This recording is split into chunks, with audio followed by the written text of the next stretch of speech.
This is a wacky button. When the dude lightly taps it,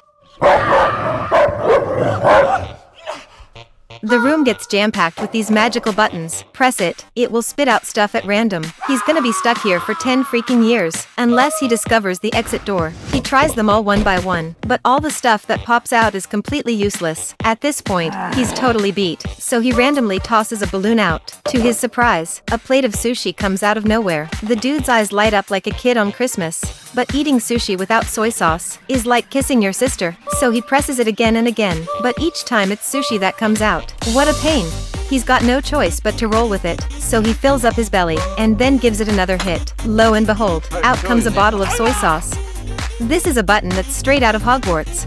Man pressed it and a pair of AR glasses popped out. He put on. Suddenly a little kid appeared, pointing at his. Man was so excited to press it, but the room instantly turned pitch black. A huge clock appeared behind him. The poor guy started pressing the button frantically, hoping to pause the countdown, but time kept ticking. The button on the wall slowly disappeared. Just when he thought it couldn't get any worse, a giant foot appeared in the sky, releasing a noxious gas. The guy was so overwhelmed by the stench that he almost passed out, and to top it off, he was stuck there for 5 whole days.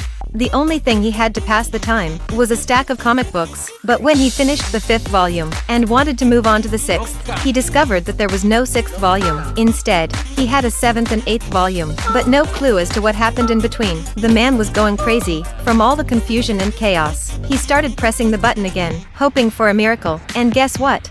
A mysterious door appeared behind him, giving you $1 million to stay in a phone-free room for a month. Would you do it?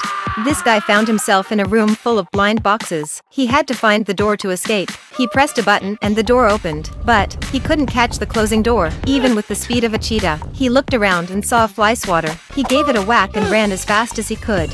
He missed it again. This was starting to feel like a game of whack-a-mole. He tried every tool he could find, but nothing worked. He even tried pulling the button with a rope and locking it with a cart. That's when he realized the key to his escape was to hold down the button. He tried using a vase, but it was too light. Luckily, he had a quick mind and came up with a solution. Man placed a vase on the button. It worked, but wait. The door slammed shut again. He came up with a solution. As long as filling the vase with water to weigh it down, it was foolproof. However, he did not expect that, no matter where he went, the water would pour straight onto his head. He was dripping wet, and completely freaking out. In a fit of rage, he directly stuck sushi onto the button. To his surprise, the door opened. However, his happiness was short-lived.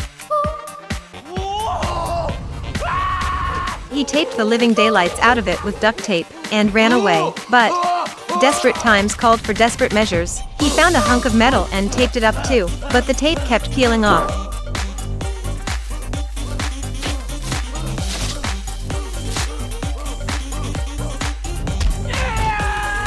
He was so fed up that he just sat down and resigned himself to his fate. But then, by some miracle, he accidentally hit a switch that released a rope. He grabbed onto it and swung like Tarzan, finally making his grand escape.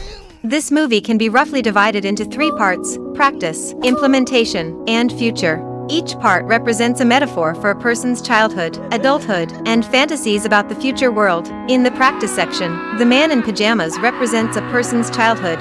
He finds himself in a strange space, and the walls are covered with buttons that look like small penises. He only wants to escape from the room, and the things that come out when he presses the buttons represent the various troubles of childhood. Hate useless things, like sushi, comic books, and all kinds of toys, even adapt to this kind of life. The various absurd ways take to achieve my goals. Don't want these things, just want to get out quickly. The main storyline is to escape from the room, but does growing up really mean no more troubles? The director gives a metaphor at the end of the film, and curious viewers can go see for themselves.